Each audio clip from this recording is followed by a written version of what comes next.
ভাইও বেহেনো দেখত ভাইৰাছ আহিছে, তোৰ বাপেৰৰ বিয়া লগা নাই, ইমান এক্সাইটেড হোৱাৰ একো নাই বেবছ। তো ঘৰত বহি বহি মোৰ মাজে মাজে এনেকুৱা লাগি আছে যেন এইটো কিবা জীৱন। আৰু চালা ফেচবুক খুলিয়ে গম পালোঁ যে মোৰ মাজত টেলেণ্ট নামৰ কোনো বস্তুটোৱে নাই। আৰু চালা মোৰ ফ্ৰেণ্ড লিষ্টৰ সকলোৱে ডান্স কৰি আছে, গান গাই আছে, ছবি আঁকি আছে, ফটোশ্বুট কৰি আছে, প্লাছ মেগী গুড় আকৃতি পৰ্যন্ত দি কেনে ফটো পোষ্ট কৰি আছে। কেলা ময়ে একো কৰা নাই। তো এই মুহূৰ্তত ঘৰত বহি সকলোৱে এটা খেলে খেলি আছে আৰু সেইটো হ'ল লুডু। চালা ইয়াতেও চক্কা নপৰে। Fuck you TikTok. ইয়াৰ মাজতে কিছুমান পাব্লিক, কল পাব্লিক ফেচবুকত বিৰিয়ানীৰ ফটো, এগৰোলৰ ফটো, ফুচকাৰ ফটো পোষ্ট কৰি আছে। ভগৱানৰ কসম বন্ধু, তোমাৰ ঘৰত গৈ সেই খোৱাবোৰ দিয়ে তোমাৰ কোটি দি ভৰাই দিলোঁ হয়, কিন্তু এই মুহূৰ্তত মই ঘৰৰ পৰা ওলাই গ'লে মোৰ কোটিত টেটু বনাই দিব পুলিচে। নিজৰ ছেফটি ফাৰ্ষ্ট। কিন্তু আচল মজাটো হৈছে 5 তাৰিখে ৰাতি প্ৰধানমন্ত্ৰীয়ে ৰাতি 9টা বজাত 9 মিনিটৰ কাৰণে মমবাতি, চাকি আৰু নিউ জেনেৰেশ্যনৰ কাৰণে মোবাইলৰ ফ্লেছ অথবা টৰ্চ লাইট জ্বলাব দিছিল। That's it. কিন্তু আমাৰ ইয়াৰ মানুহে জুই লগাব বিৰাট ভালকৈ জানে, সেয়া আনৰ সংসাৰতে হওক বা যিকোনো জাগাত। ইমান চিৰিয়াছ হোৱাৰ একোৱে নাছিলে। কৈছিলে কেণ্ডেল জ্বলাবলৈ, চালা ইহঁতে কেণ্ডেল মাৰ্চ ওলাই দিছে। আণ্ডাৰটেকাৰৰ বাচ্চা নেকি তোমালোক? ইমানলৈ পিছলৈ ঠিক আছিলে। মই ঘৰত বহি বহি ভাবি আছিলোঁ ক্ৰাছক মেছেজ কৰিম নে নকৰিম, কিন্তু হঠাতে মই শুনিবলৈ পাওঁ ধুমধাম আৱাজ। চালা বম ফুটাই আছে ইহঁতে। কিছুমানে কৈ আছে বাহিৰত দেশত কেণ্ডেল জ্বলাইছে, ফ্লেছ জ্বলাইছে, আমি জ্বলালে প্ৰব্লেম ক'ত? কোনো প্ৰব্লেম নাই বেবছ।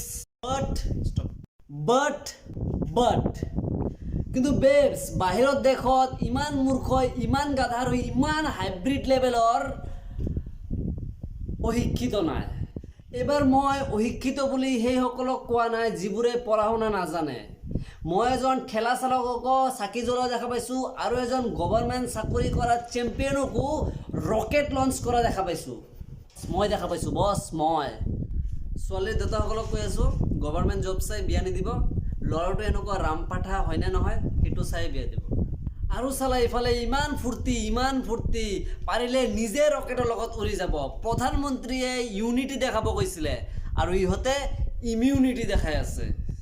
চালা বোমা ফুটাৰ পিছত ইহঁতে কি লেভেলৰ ছেটিছফেকশ্যন পাইছে ইহঁতেই জানে। 1 মাহ পিছত চালা আমাৰ কি অৱস্থা হ'ব তাৰ কোনো গেৰেণ্টি নাই, আৰু ইহঁতে বোমা ফুটাই আছে বে। পাছফালেৰে গুলো বন্ধ হৈ যাব আংকল বুলি এইকাৰণেই কৰোঁ কাৰণ এই কামবোৰ চালা ডাঙৰ হাইব্ৰিড লেভেলৰ দামৰাবোৰৰহে। আই এম চৰি বাট এইটো এটা অদ্ভুত সত্য। সামান্য চাকি জ্বলাব দিছে আৰু ইহঁতে চালা গোটেই দিৱালী চেলিব্ৰেট কৰি পেলালে। কি এক্সাইটমেণ্ট মাৰ্ক চাই। চালা ইহঁতে বুজিব পৰা নাই পুলিচসকলে পেট্ৰলিং কৰি কৰি বুজাই আছে, মেডিকেল ষ্টাফবোৰে দিন ৰাতি এক কৰি নিজৰ কথা নাভাবি, নিজৰ ফেমিলিৰ কথা নাভাবি পৰিশ্ৰম কৰি আছে। সিহঁতে দেখা পালে কেনেকুৱা লাগিব সিহঁতৰ মনত যে আমি এই গাধাবোৰৰ কাৰণে ইমান কষ্ট কৰি আছোঁ। য'ত নেকি অক্ষয় কুমাৰে এটা চাকি জ্বলাই ফটো পোষ্ট কৰিছে আৰু ইহঁতে চালা গোটেই ঘৰখনকে টুনি লাইটেৰে ভৰ্তি কৰি দিছে। কি প্ৰমাণ কৰিব বিচাৰাহে? তোমাৰ কি অক্ষয় কুমাৰতকৈ টকা বেছি? মেক্স চাই সামান্য চাকি জ্বলাব দিলে যদি ইহঁতে বোমা ফুটাব পাৰে, প্ৰধানমন্ত্ৰীয়ে ভুলতে যদি কোনোবা দিনা কৈ পায় যে বোমা ফুটোৱা, ইহঁতে চালা চিলিণ্ডাৰটো ফুটাবই প্লাছ লগতে ঘৰখনকো জ্বলাই দিব।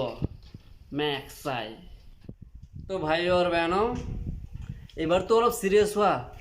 নিজৰ অথবা নিজৰ দেশখনৰ কথা অথবা নিজৰ ফেমিলিটোৰ কথাটো ভাবা। কেইদিনমান চৰকাৰে দিয়া নীতি নিয়মবিলাক মানি চলা, নিজৰ লগতে দেশখনৰ কথা চিন্তা কৰা। ধন্যবাদ।